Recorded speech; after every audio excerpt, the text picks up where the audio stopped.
The Louie T Network is powered by MusicHead University. MusicHeads, classes in session. Turn me up. Enroll on YouTube now. Link is in the description. Who else could it be but me, your man, Louie T? Welcome to the Command Post Live. You know what it is. Post up. Take command. I, of course, am your Commander-in-Chief, Louie T. Thank you for joining me. So, normally I wouldn't do this because y'all know how I operate. But you know how many people I've had hit me up in comments and DMs and that are actually concerned? Not just today, but in general. And then you have this come out, and Jordan Schultz has been, you know, I don't want to say all over this situation, but he was the first person to bring to light that Terry was not at the final day of phase 2 of OTAs. He has not been at any of the phase 3 OTA days, and he's not going to be at the mandatory minicamp if his deal isn't done by then either. I just want to say to you guys that the report that Jordan Schultz is putting out there is 100% accurate. Okay. Terry McLaurin is frustrated. He wants a new deal. He wants security. Jordan Schultz is not making this up. He has a livelihood and a reputation to uphold and keep intact. Okay. He's not making this up out of thin air. He's not trying to chase clout. Someone from Terry McLaurin's camp contacted or reached out to someone in the media, and they voiced their frustration with the situation, which is Terry McLaurin not having his extension by now. Okay. These are all things that are accurate. Terry's frustrated, as you would be, as I would be, if we were in a similar situation. We see this all the time. This is a part of negotiations, right? These things are rarely peaceful, right? There's give and take. There's always going to be some sort of frustration because you feel like you deserve XYZ. The company doesn't want to just give you XYZ. They would like to get you for as least amount of money as possible, right?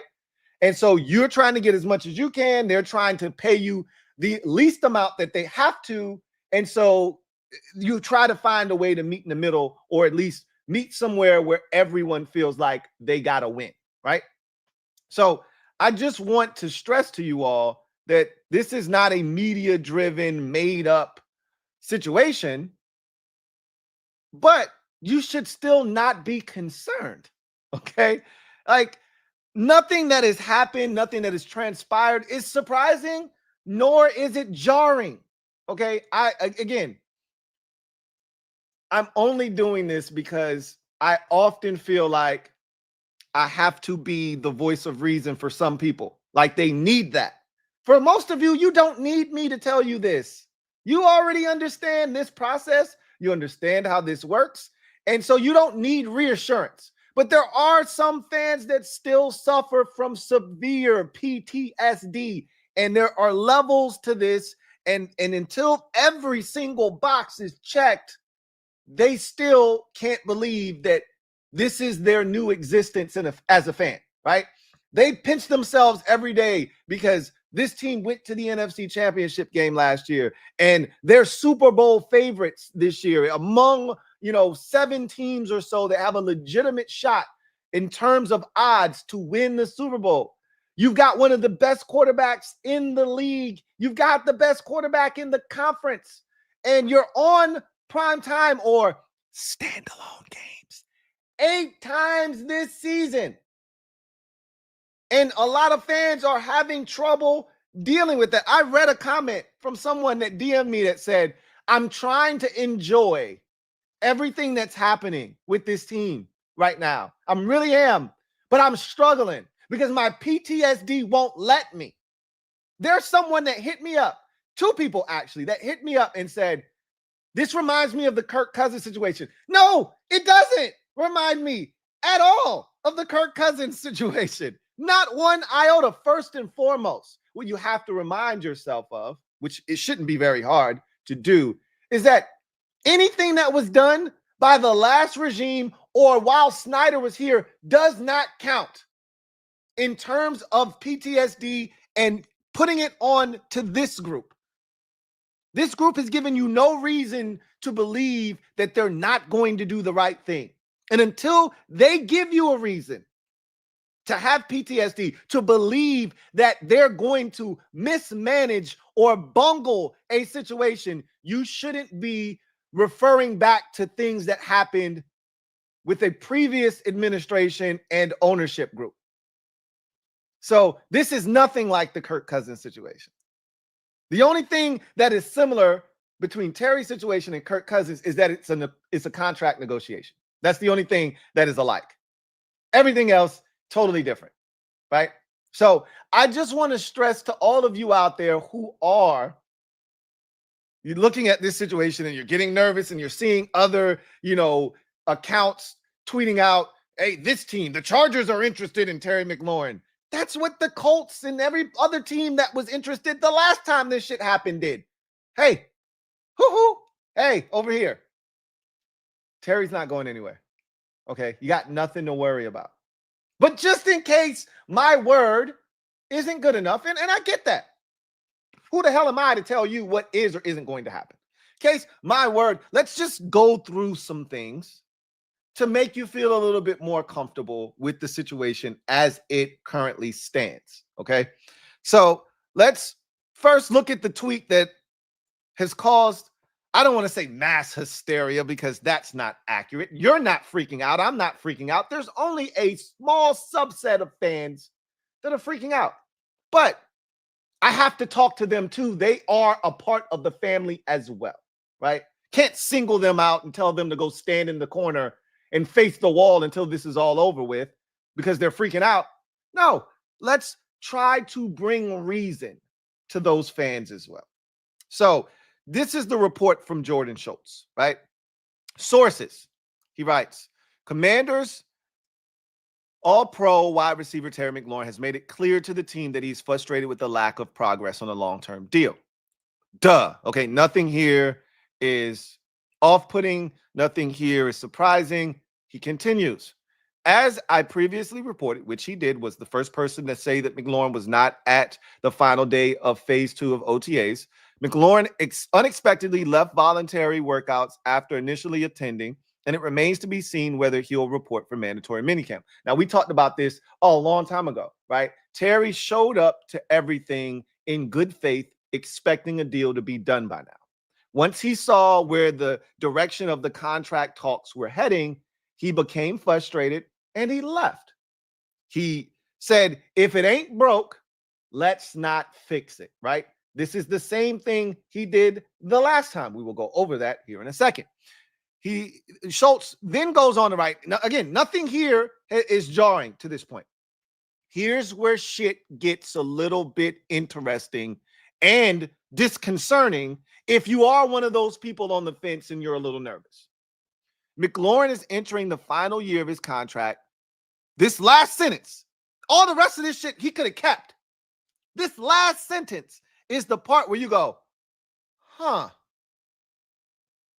interesting. Talks have been minimal. That's the part that you should be like, hey, I don't like that. Talks have been minimal? Huh, really? Maybe that's why Terry's so frustrated. Maybe that's why he left.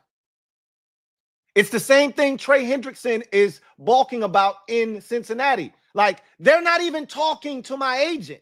There's no communication. Like, if you would have just told me something, I can live with that and I can be a part of the process. But you're not even talking to me. It's almost as if you're trying to ignore me. That's the part that if you are one of those people that suffer from PTSD or you're a little bit scary, that should be the last sentence is the one that makes you go, huh, interesting. Now, it doesn't take much for these talks to reignite, even if that is a true statement, and that we don't know, right? But even if that's a true statement, that the talks have been minimal, it doesn't take much for these things to reignite, spark, bam, and all of a sudden the deal gets done. right? I've always told you deadlines spur action. Nothing has to happen until there's a hard deadline in front of you and something must take place. That's when shit gets done. Because let's face it, 95% of people that walk this universe are procrastinators. The NFL is no exception. Most teams don't get out in front of deals. If everybody were like the Philadelphia Eagles, the NFL would be a happy place. If everybody just said, you know what, you did a great job this year. Here's an extra $20 million like the Eagles just did for Saquon Barkley. Or they say, you know what, A.J. Brown, you've been really good. Here's a 3-year, $100 million extension or whatever the hell they gave A.J. Brown a year or two ago before they had to do it. If everybody, remember they gave Carson Wentz a deal 2 years before they had to, and it was a great deal until it wasn't. But the Eagles have always been a model franchise and jumping the gun and getting shit done so it looks like a really team-friendly deal 2-3 years down the road. If everybody were that smart and everybody were that insightful and had that kind of foresight, this would all be a much merrier NFL. But instead, teams operate under the auspice of, if I don't have to do it today, I'll do it tomorrow. If I don't have to do it tomorrow, I'll do it next week. If I don't have to do it next week, I'll do it next month. Here we are with Terry McLaurin, right? So then Jordan Schultz goes on to say, off-season programs are critical for young quarterbacks, which they are. And as Jaden Daniels looks to build on a strong rookie season, it's surprising the team hasn't prioritized a new deal for McLaurin. Not really. It's not really that surprising to me, especially after the All-Pro wide receiver's career year. So this is a little extra sauce. He's putting 100 on top of 100, right? So he's putting 10 on top of 100 with this extra tweet. It's just a little extra sauce, a little salt on it, just in case it wasn't seasoned enough for you, right? A little hot sauce to go. Here you go, right? This is a nothing burger. Because I told you 3 months ago, Terry's getting his deal when? When did I tell you? Terry's not getting his extension before the mandatory minicamp. I said Terry's going to get his deal mid-July, before training camp. Is that what I not told you 3 months ago, before this was even a conversation? I said, oh, they'll pay Terry. It'll be in July. Nothing's changed for me. He won't be at the mandatory minicamp next week. Everyone else will be. He won't. It'll become a story again because he won't be there. But we know why, right? So I'll just tell you this. This ploy, we'll call it a ploy by Terry's agent, right? We'll call it his handlers. This is a ploy to push the date up, the urgency level, if you will, of the Commanders, right?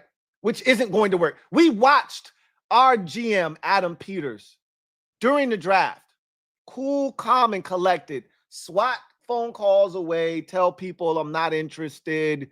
You can't rush this man and you can't fluster him. What his handlers have effectively tried to do here is a tactic often used in negotiations. I'm going to appeal to the court of public opinion. So I'm going to make my client look like the bad guy or the good guy here, and the team the bad guy. My client wants to be there. But the team isn't playing ball. They're not playing fair here. My client wants to be with his teammates right now. We're frustrated because a deal hasn't gotten done, and the reason it's not done is because of them.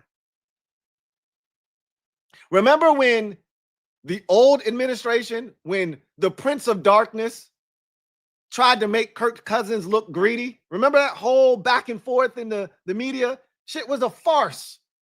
But that's what you do in negotiations, right? Or at least that's what the small-minded groups do, right?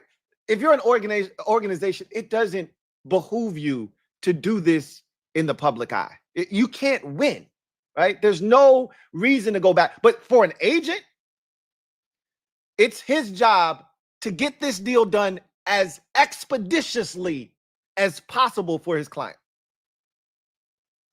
So this is a tactic and a ploy you use. Instead of Terry going out there and not that he's above this, right? But instead of Terry going and scrubbing his social media, which is what players generally do, right? One of the tactics they use. He's like, I'll let my agent handle this shit. I'll let my handlers take care of it. That's what this is. This is the equivalent of Terry scrubbing his social media clean of anything to do with the Commanders. Instead of him doing that, and he may have done that for all I know. I don't follow Terry McLaurin on social media because that shit doesn't bother me and it doesn't move the needle for me. I've never seen a player get a deal because he scrubbed his social media clean of the team that he is trying to get a contract from. So I don't know if he's done it or not. Doesn't matter. That's not going to make this deal happen any faster. Just like his agents appealing to the masses and giving this information to media sources isn't going to speed this process up any. When they're ready to get this deal done with Terry, it'll get done, right? But again, for the sake of the conversation, let's continue on, right? This is the outline of Terry's contract negotiations from 2022, the last time he got an extension. All right. Key points about Terry McLaurin's absence from OTAs in 2022. Contract situation: McLaurin was in a contract dispute and sought a new deal before the start of the 2022 season. He was out of the voluntary OTAs. Voluntary absence. OTAs are not voluntary, are voluntary. And McLaurin chose not to participate as he worked towards a new contract. Sound familiar? Sound familiar? Extension signed. He eventually signed a 3-year contract with the Commanders in mid-July before training camp. In mid-July before training camp. All right? But let's remove that from this equation, because remember, I just implored you to remove any of the past organizations' movements in terms of situations like this one, right? So with that said, I want to take this opportunity to remind you of some things that you may or may not care about, right? You may or may not give a damn about the movements of the San Francisco 49ers and how they've handled contractual situations. I do think it's important. And I've said this when it came to matters of the draft and how the 49ers operate, because until we have a clear picture of who Adam Peters is as his own man, as his own general manager, this does matter. And how the 49ers moved while he was there does matter. And how the Patriots moved while he was there matters. And how the Broncos moved while he was there. All of that shit matters. You can take it and put it in a vacuum if you like. I'm just going to extrapolate what the 49ers have done and apply it to here until Adam Peters has enough of a body of work for me to say, this is how he's done things here. Here's how the 49ers move when it comes to contracts. All right. I'll go in sequential order of these extensions. I've done this with you before, just so we're clear. We've done this. Maybe not to this extent, but I've mentioned this to you before.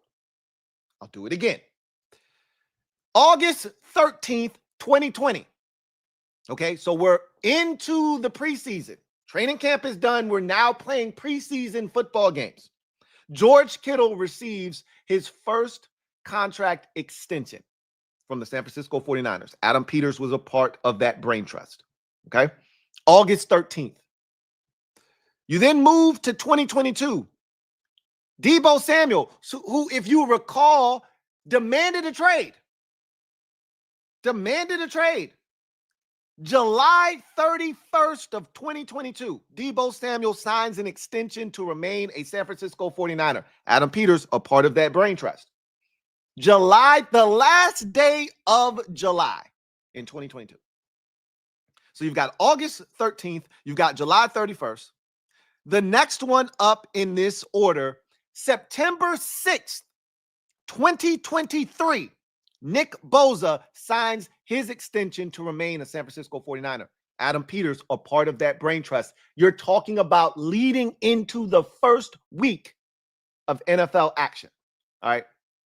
So you've got July, as training camp is just getting underway, right? Late July going into August. You've got mid-August into the preseason, and you've got September, early September, right as the season is about to begin. I continue. I am not finished.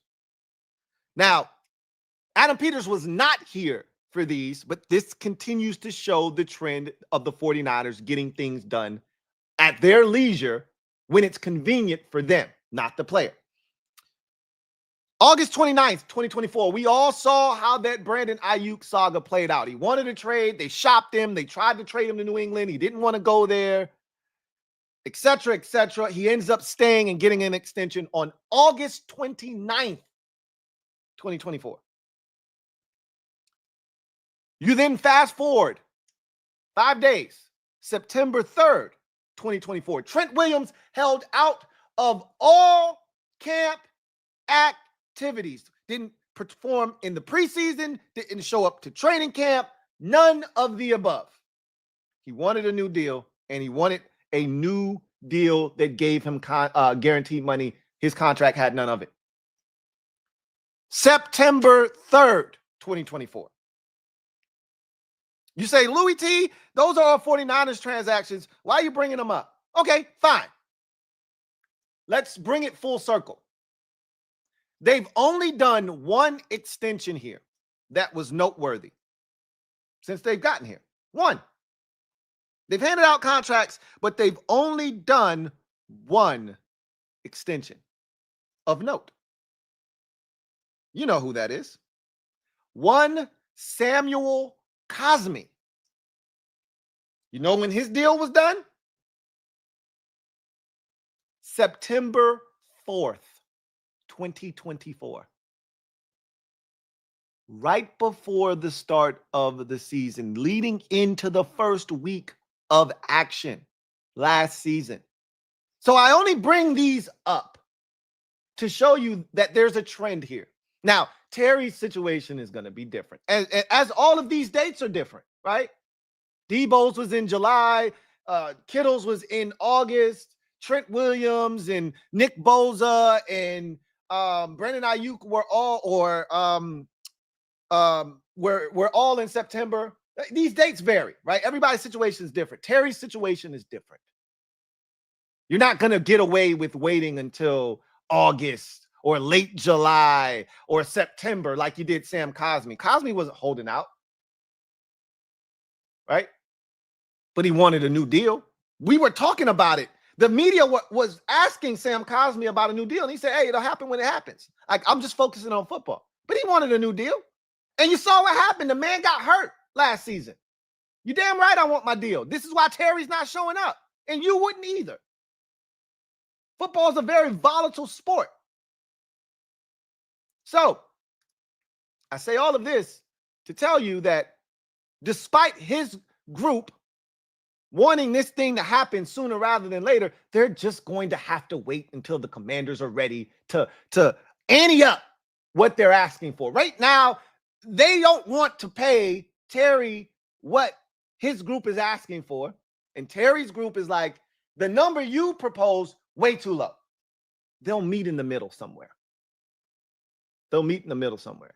And it's not, I want it to happen before next week's mandatory mini. So does Terry's handlers. Guess what?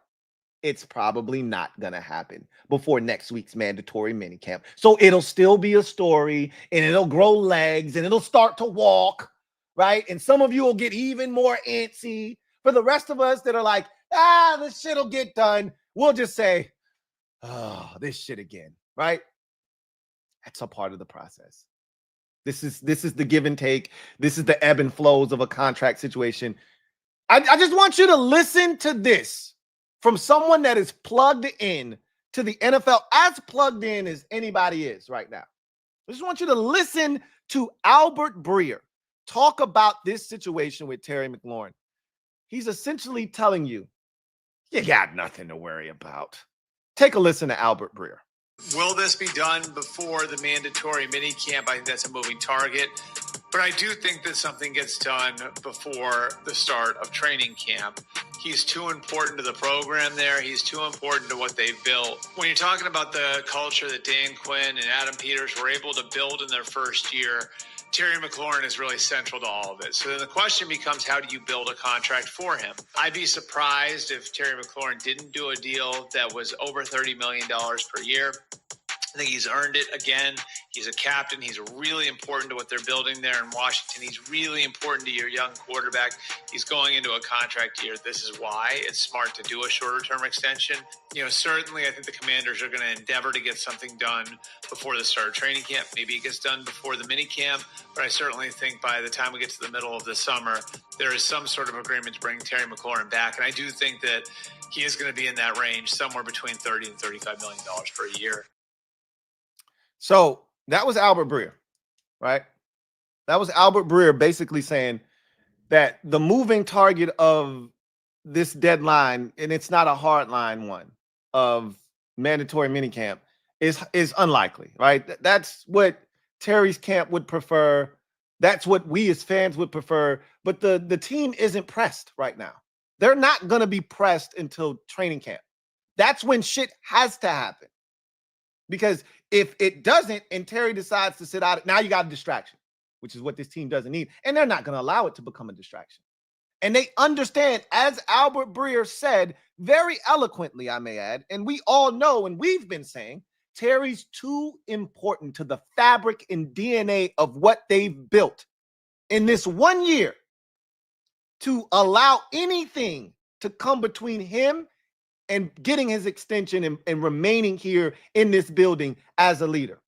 He's too ingrained in the fabric and DNA of this organization and what they have built. You've watched the post-game celebrations in the locker room. Who's often in the center of those? When DQ, was the first coach to win double-digit games here in over 30 years, but the first to do it in his first season in franchise history. Who was the one that said, hey, turn that music down, turn that music down. We got one more game ball to give out. Who was that guy? It's always the same guy. It's Terry. He's too much of a leader. He's too productive of a football player. He's too good of a guy. He checks off every box. There's no trading Terry McLaurin. There's no getting around giving him a contract extension. This has to happen, and it will. It will. And Albert Breer is like, bro, this is happening, okay? And it'll probably happen before training camp, which takes us back to the original point that I delivered 3 months ago when I said, this will happen in July. This will happen in July. Because you know what's going to happen after this mandatory minicamp takes place next week? You know what's going to happen? They're going to turn off all the lights at Commanders Park. And they're going to tell everybody, go home for a month. Because after this month, shit gets real and we're ramping this bitch up and we're going to do it for the next 7 months. So, hey, everybody go home, go on vacation, do whatever the hell it is you feel like doing for the next month.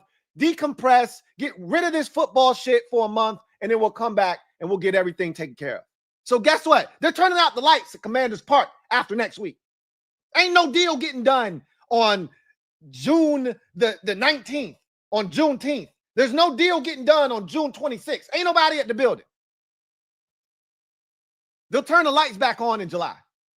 That's when shit's going to get done. So if it doesn't get done before this mandatory minicamp, this is a soft deadline. If it doesn't get done before that, it definitely ain't getting done until right before training camp. I'd say start thinking about anywhere from July 10th on to whenever training camp begins. We haven't seen the actual official start of training camp, but being that the Hall of Fame game is a little bit earlier, I don't know if it really affects us, because normally the first preseason game is in August. That shit is in late July this year. I thought that might have meant everybody's camp was getting bumped up a bit, but I looked at the Steelers training camp. I think they start at the same, like right in that late July in the 20s. Yeah, if that's the case, we probably gonna be in the same boat. So I'm guessing anywhere between the 21st to the 23rd of July is when our camp will start. So start thinking along the lines of July 10th to about the 20th, 21st of July, somewhere in that neighborhood, that this deal gets done with Terry McLaurin. That's my guess. But I digress. I hope I'm wrong. I hope this gets done, next Monday, right? And he shows up, it's kumbaya, and they're doing a press conference for him, and all's well that ends well. But ultimately, we'll get to the point where all's well that ends well, because it's going to get done. It's just a matter of when. It's not a matter of if it's getting done. It's just when. That's all. That's all it's ever been. That's all it's ever been. So, with that said, let's get to the comment section and we'll get out of here. Didn't want to talk your head off, but I felt like it needed to be said, because there were too many people hit me up worried. And I'm like, worried for what exactly? But that's that PTSD, and I can't be mad at it. We all have it in some form, some shape, some way, right? I told you I'm hanging on to one little bit of PTSD. It's the last little bit that I have. And if they go out and they do what they did last year and they make the playoffs and they're able to block out the noise and all of this extra attention that they're getting, and they focus on the mission and they go out and they execute, I have no PTSD left. The only thing left that I have that eats at me is, can we live up to expectations and hype? Because I haven't seen a Washington team do that yet in my life. I haven't seen a team do that yet. Take the success of one year, acknowledge it, and acknowledge all of the shit that comes with the success, and say, no, we got it. Don't worry about it. And that's why DQ telling Scott Abraham, we ain't no damn hunted. We always the hunter, was so important for me, because don't ever lose that edge. The minute you turn into Montez Sweat and Chase Young talking about setting records and thinking shit's sweet, that's how you get your ass whooped the next year and win 7 games. I ain't seen any of that from this team. And I know they're wired differently, because it starts at the top. We got trained killers around here. We ain't never had trained killers, ever. We got trained killers around here now. I feel good, but I just need them to prove it to me, just so I know. CJ Schultz photo. Thank you for being a member for 45 months. You're getting close to that 4-year Annie. My guy, CJ Schultz photo. Salute to you. Will Terry be there on Tuesday mandatory minis? Nah, not without a deal, he won't. Not without a deal, he won't. Now, there is a scenario where he shows up, doesn't participate, but he's in the building. I could see that transpiring, sort of a sit-in, if you will, right? I could see that happening, but I don't see that happening. Like, either you there or you're not. But if he wanted to show good faith in the team getting the deal done, he could show up. But it's going to be a distraction, because if he shows up, media's going to want to talk to him. The team's not going to make him available. And his presence there is going to force the media to ask questions that they won't have any issues, you know, deflecting and saying, get that shit out of here. But it's just why, right? But I mean, again, if he doesn't want to be fined, he can just show up. Why give away money if you don't have to? So Michael Parsons put on X 2 days ago, I believe, that he's going to be in attendance at the Cowboys mandatory minis, even though he sat out of all of the voluntary stuff because he hasn't gotten his deal yet. Because he knows Jerry, I just said that 95% of people walking this earth are procrastinators. Jerry Jones is one of the biggest that exist in the National Football League. He doesn't get the concept of doing things at an earlier time, making it a cheaper deal for you. He doesn't understand that concept. So he's going to wait all the way until September, most likely, to pay Michael Parsons, right? That price isn't going down. And if somebody else, say that Trey Hendrickson got more money, which he's not going to get more than the guys that have already been paid. I mean, this is why Jerry can take his sweet time, to be honest with you, because nobody's topping Myles Garrett, right? The two guys that were going to reset the market have already done that, right? Max Crosby, Myles Garrett. So he knows no one's topping them. So the number's set, but it's not getting any cheaper, right? It's not getting any cheaper. So you might as well just go ahead and do it, but he's not. So he's showing up because he doesn't want to lose money. He didn't say that. He made up a whole bunch of excuses about why he's coming. But bottom line is, I'm not giving away money.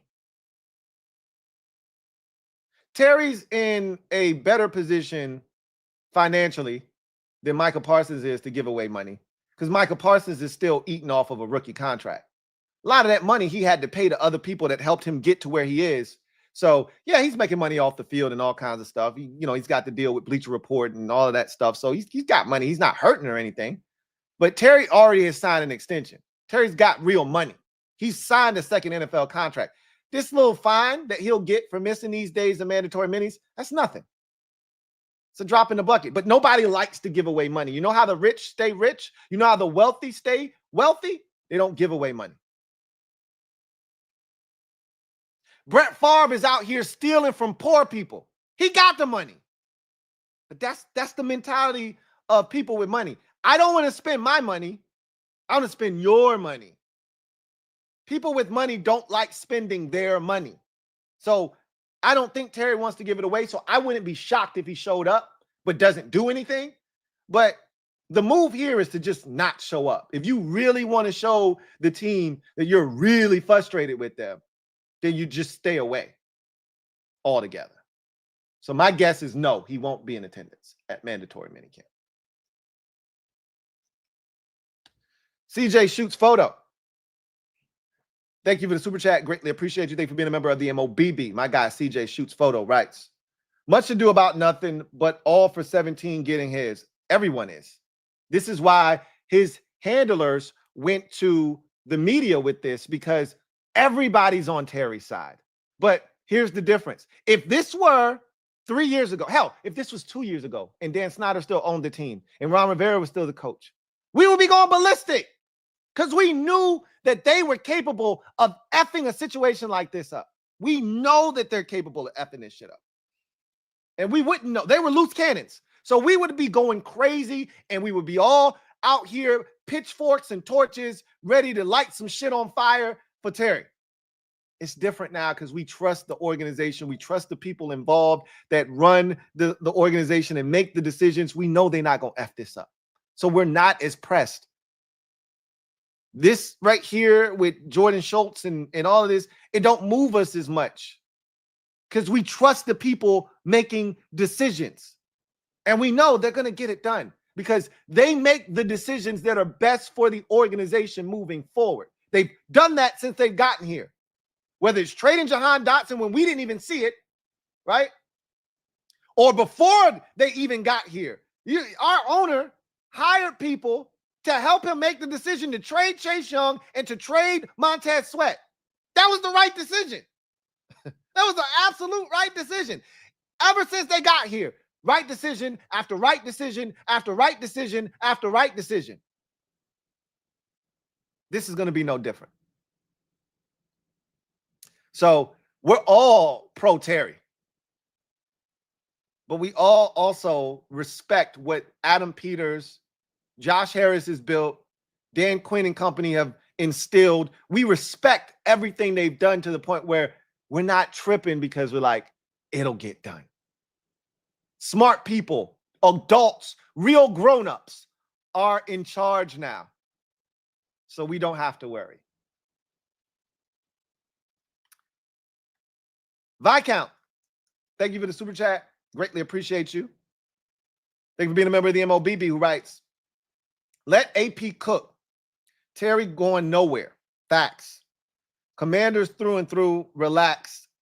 He says, matter of time, relax. That's all it is. This is not a matter of if, it is simply a matter of when. And that's all this video was done to instill, is that this video was made so that you are reassured that this is not a matter of if. No matter what you read, no matter what you see, this is a matter of if. Not a matter of if, excuse me, but when.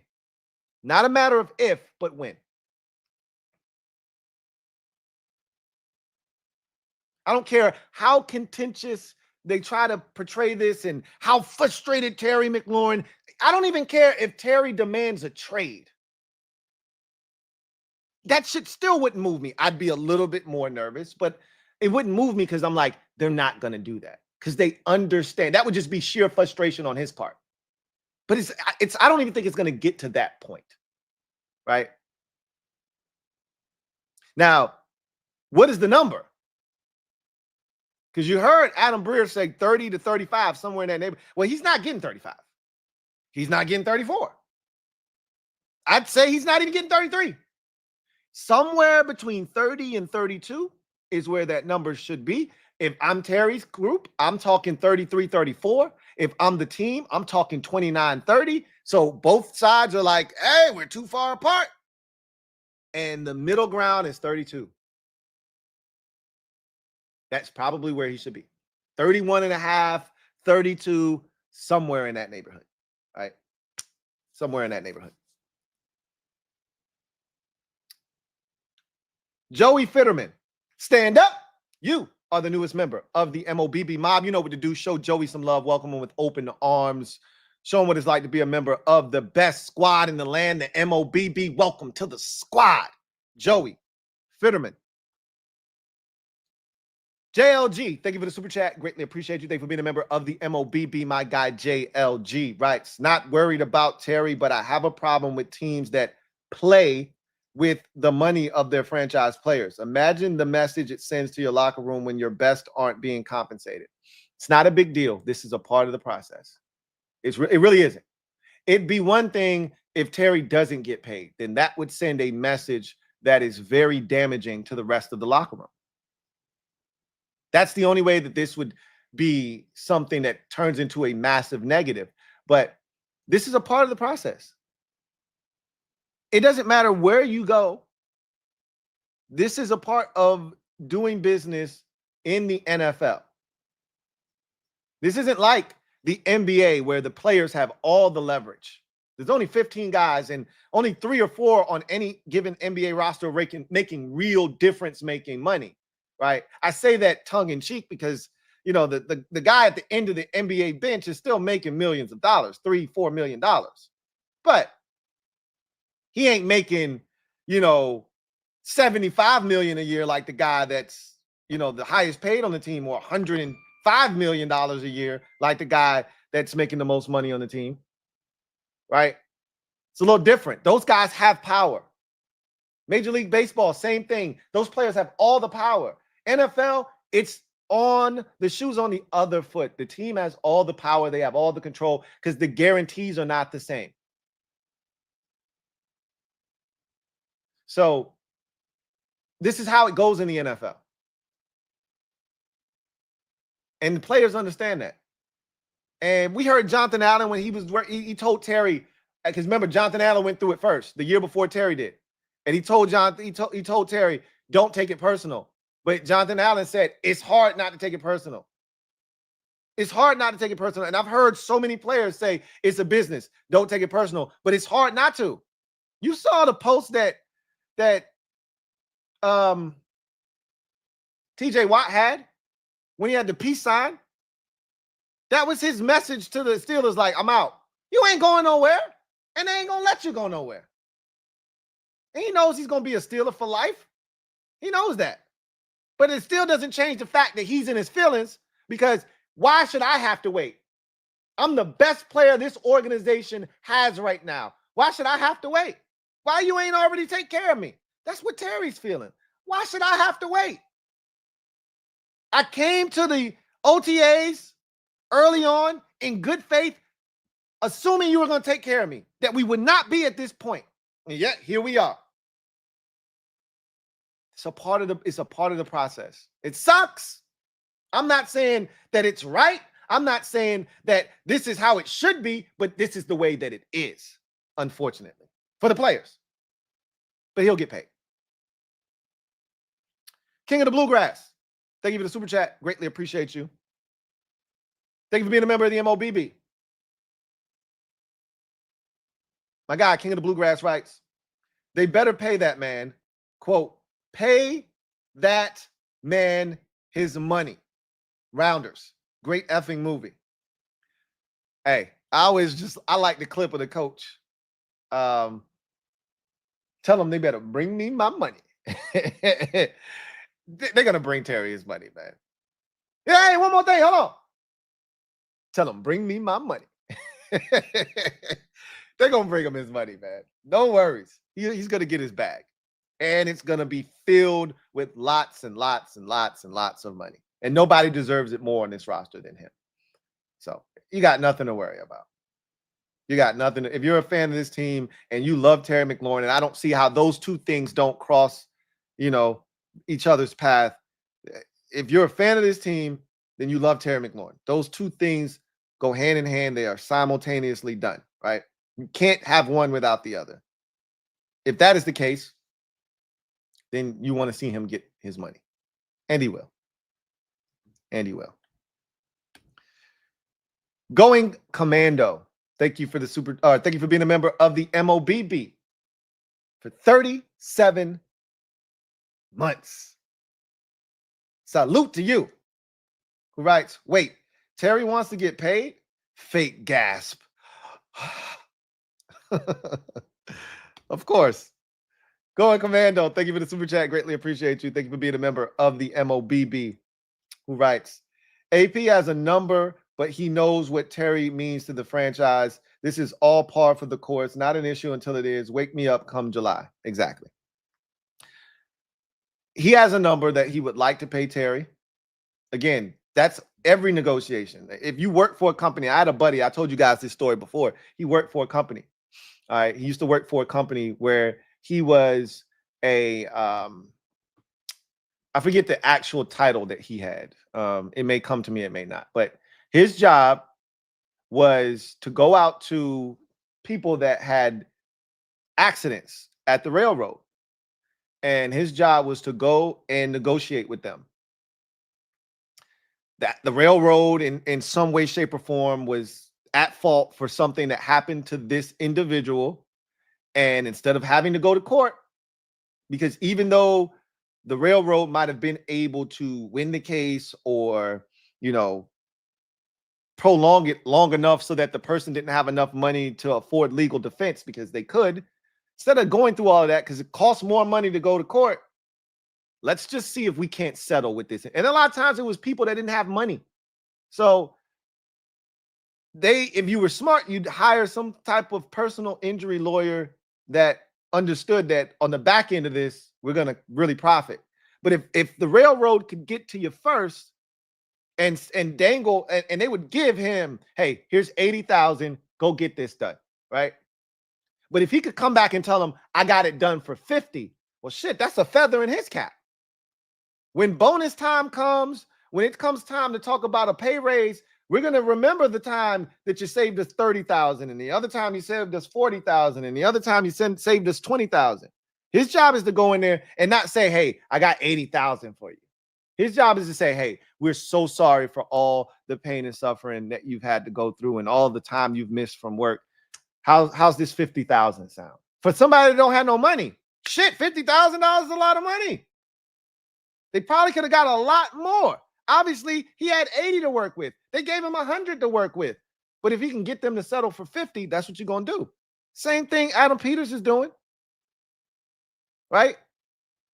Terry's group is it. They have Terry's best interest at heart. They want the most money they can get for their client. Adam Peters has the organization's best interest at heart. So if Terry wants 34, they're like, yeah, Adam Peters' number is probably 30, right? It really probably is 30. Like, if we can get this done at 30, this would be great. And if Terry's group was willing to do 30, I think the deal's already done. They're not taking less. They're not taking 30. They're not taking less than 30. So you sit on that. You hope they budge or they break and they say, okay, all right. 30 and a half. Deal. They're not going to do that. It's probably going to be, like I said, 31 and a half to 32 million. That's where I'm at. Anything over 32, I'll be surprised. Good for him if he gets it too.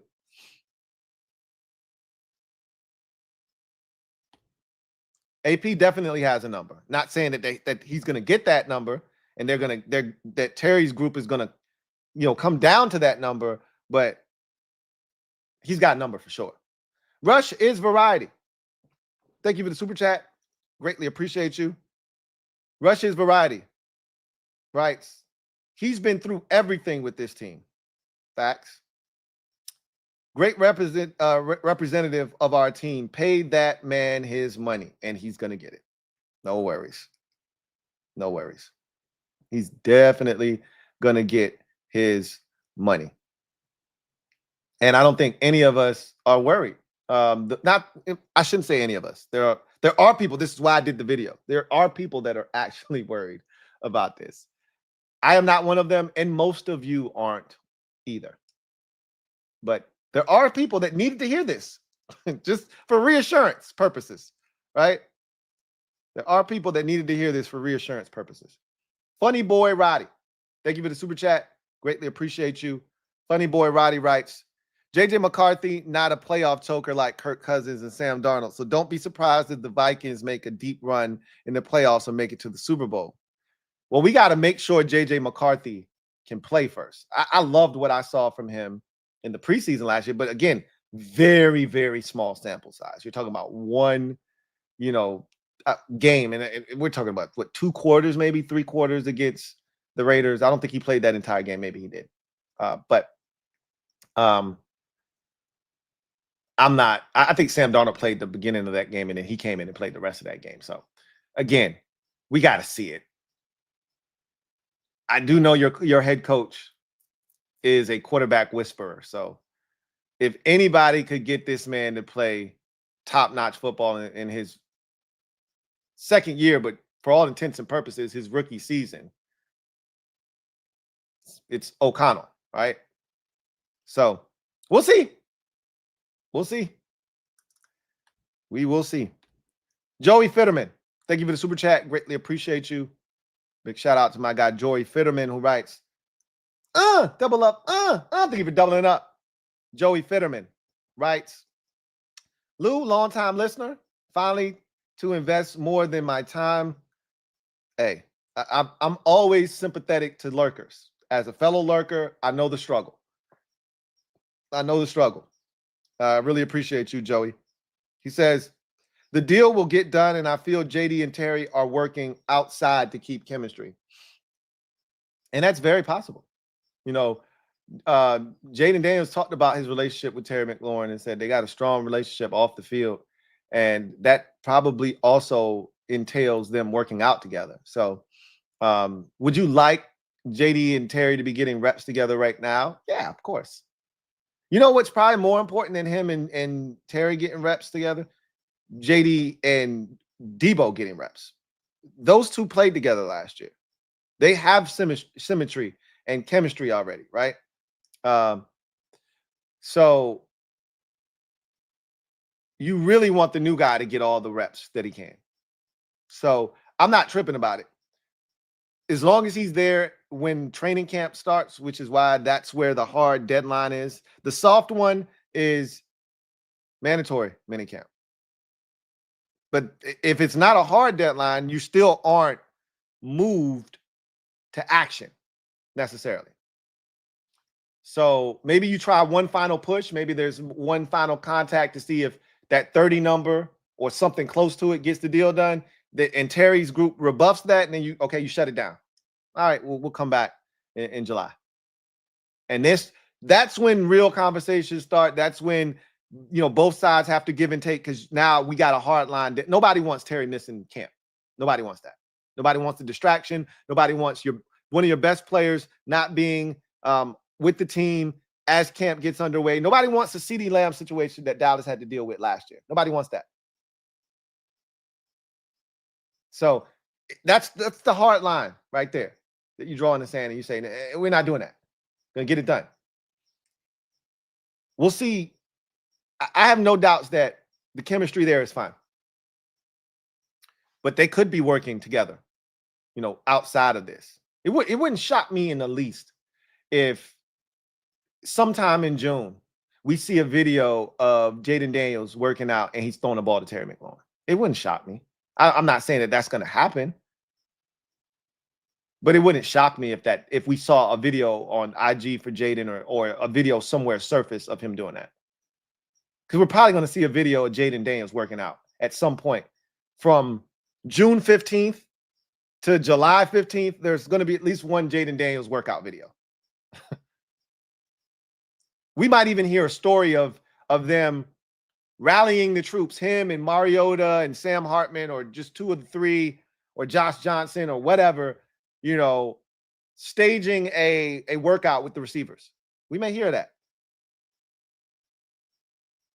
And Terry might be there. They did it last year, and Terry, I don't think, was there, if I'm not mistaken. He had some shit to do, or he came in and then he was gone. Like, he was there for the first day. They were there for 2-3 days, and then he was out. Whatever the case may be, we know that they have chemistry, and it exists not just on the field or in the building, but it exists off the field as well. King of the Bluegrass, been a member for 38 months. Salute to you, who writes, do you think Laramie Tunsil gets an extension before the season? I don't know, man. That one's tricky. I don't think he does. I don't think he does. He wants an extension.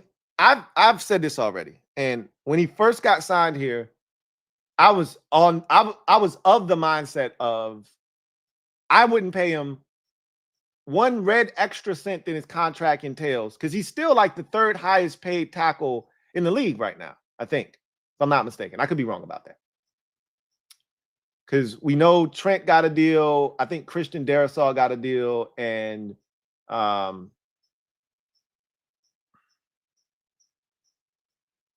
Tristan Wirfs got a deal. And all of those exceed Laramie Tunsil. So that would make him fourth just off the strength of that. Maybe somebody else might have jumped in front of him. He's still top 7, highest paid tackles. I can't imagine him being outside of the top 7, maybe even top 5. I know there are 4 guys ahead of him, right? He's not that far down the list, though. I think he's making $25 million. So, and I think the highest paid guy is making 28. So he's not that far behind, wherever that number is. So they're not inclined to do anything right now. And my initial thought was, hey, no. Make him prove that shit here in Washington first before you give him an extension. We know what he's been, but that was with Miami and that was with Houston. I need to see that shit here first for a year to know what I'm getting myself into. But then guys like Derek B were like, bro, haven't you learned already? That man is a 5-time Pro Bowler. He put up crazy numbers last year. This is who he is. Yeah, the penalties was outrageous. He need to clean that shit up. But he's still a top flight tackle, and that shit ain't changing no time soon. So why wait when the price is going to go up? Why wait? Why not get the shit done now while it's going to be cheaper to do it before some other tackles hit the market and get big deals, and all of a sudden his price goes up next year? And I'm like, I mean, it makes sense. I get it. I'm just a bit hesitant because I just need to see it here. As a fan of this team for well over 30 years, I've seen guys come here looking for the final payday past their prime. And again, I don't want to put the sins of past organizational failures of guys that aren't here now, that the group that didn't have, that's here now, that had nothing to do with. I don't want to put that on them. But at the same token, that's part of having PTSD. And it's just a sliver. But again, if you're talking with some sense, my ears are always open. And Derek B saying to me, bro, you know how this shit works. Why are you tripping? Get this shit done now. The dude has already proven he's a legitimate left tackle in this league. What are you waiting on? Touche. Get the shit done now. So he flipped me because at first I was like, nah. I need to see this shit in the burgundy and gold uniform before I pay him anything. He got 2 years left. It ain't like he got 1 year left. He got 2 years left. So in essence, you could have him play out his season this year. If he performs to the standard, then you give him an extension next year. I don't know if that's going to happen or not. I can assure you of this. He ain't getting paid before Terry does. That I can assure you. Does his extension? I could see a world in which Terry gets his extension July 15th and Laramie Tunsil gets his extension September 4th like Cosme did. I could see a world in which that happens. I could also see a world in which Terry gets his extension mid-July and Laramie doesn't get his extension until next year, 2026. If you were asking me to make a prediction right now, Laramie Tunsil doesn't get his extension until 2026. Because the NFL is a league in which, what have you done for me lately? I know what you did for the Texans. What can you do for me? We watched Marshawn Lattimore come here last year, albeit injured. We traded for him as he was already injured. So we knew what we were getting. We were buying damaged goods. So you can't be mad when the damaged goods performs damaged. Now he's healthy. Now we get to see he's still got 2 years, just like Marshawn, just like Laramie Tunsil does. He's got 2 years left. So you get to see what Marshawn Lattimore does this year, and you can decide if you want more of that moving forward or I'm good. Corners age differently than tackles do. So I doubt they're going to re-up Marshawn Lattimore no matter what happens.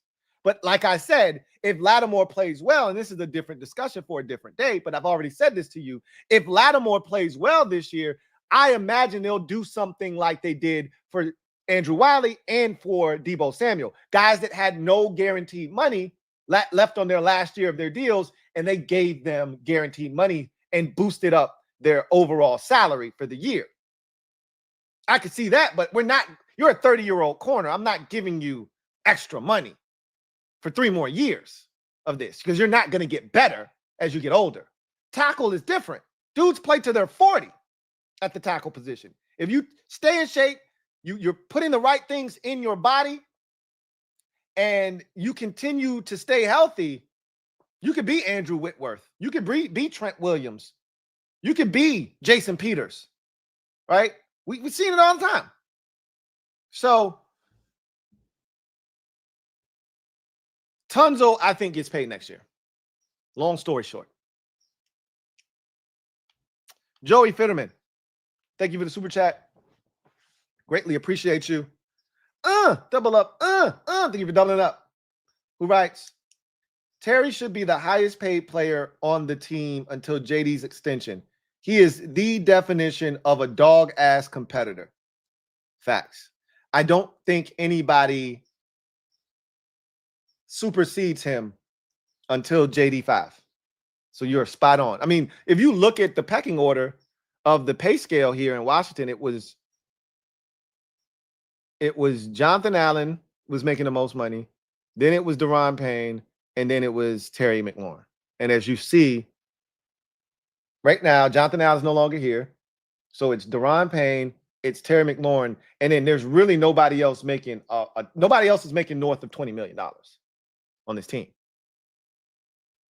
Then you got a bunch of dudes in that 17, like Deebo's in that 17, 18 range.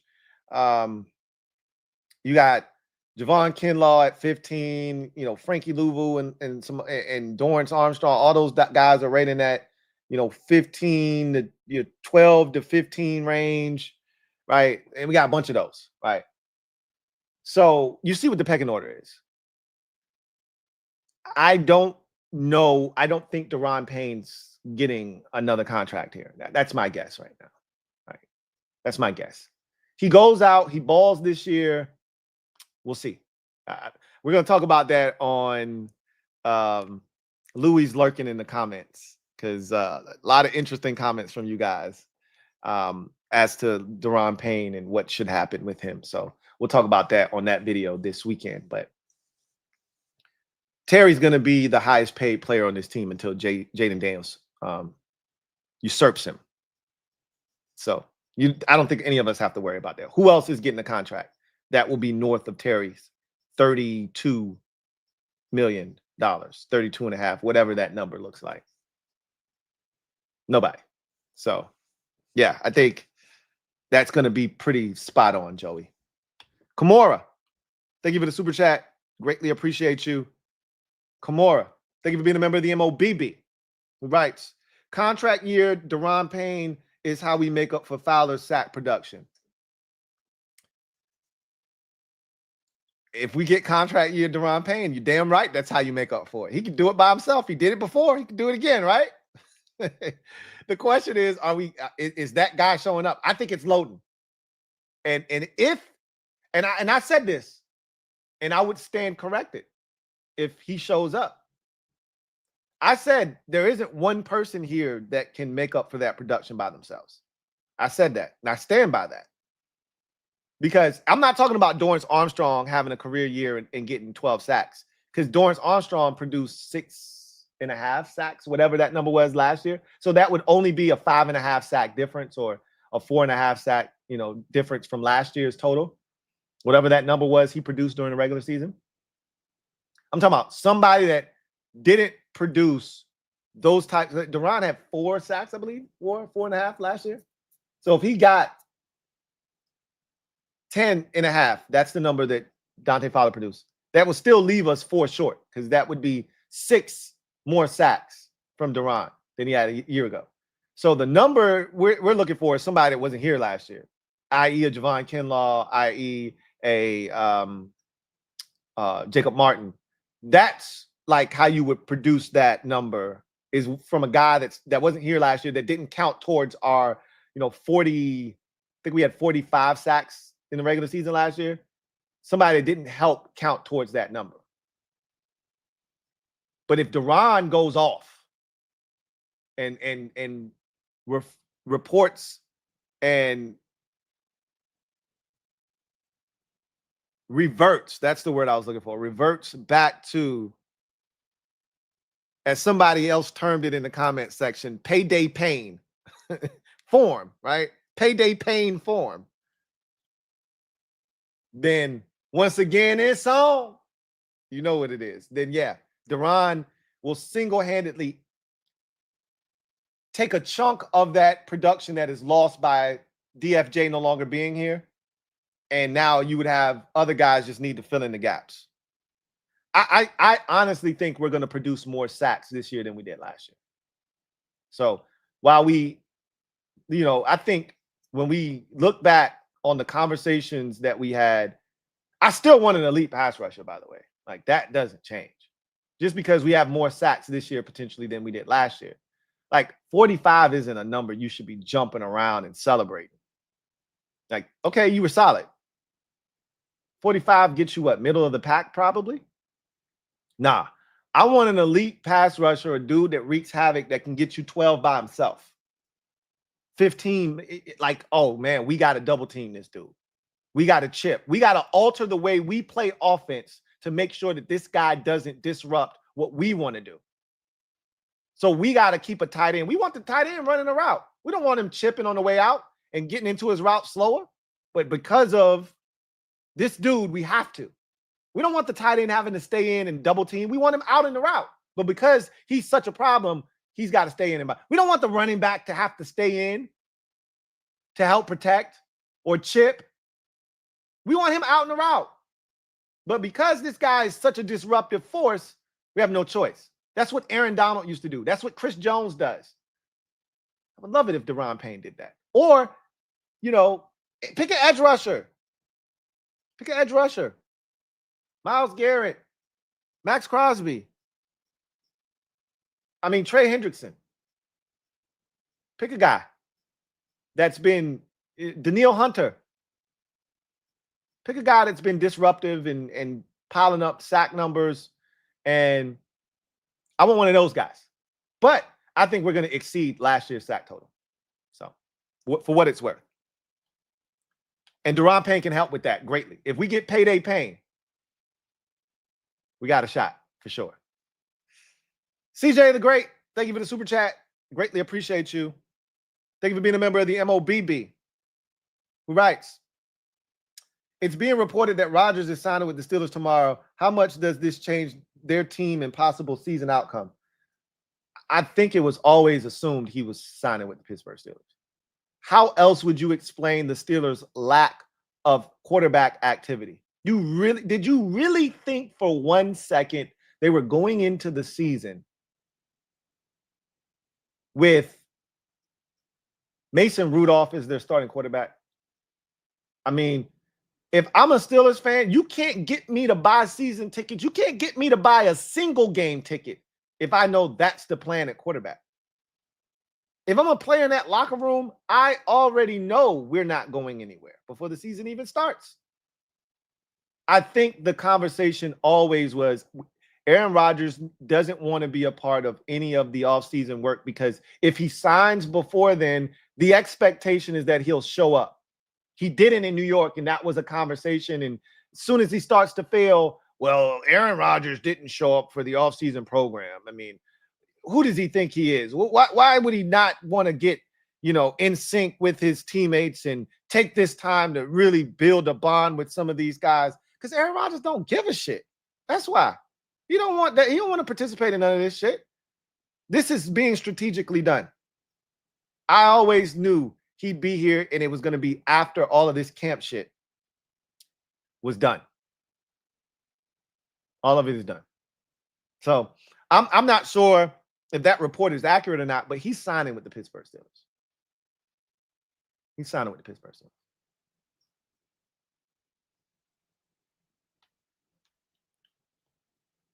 Whether it's tomorrow, next week, or the week after, or mid-July, Aaron Rodgers is signing with the Pittsburgh Steelers.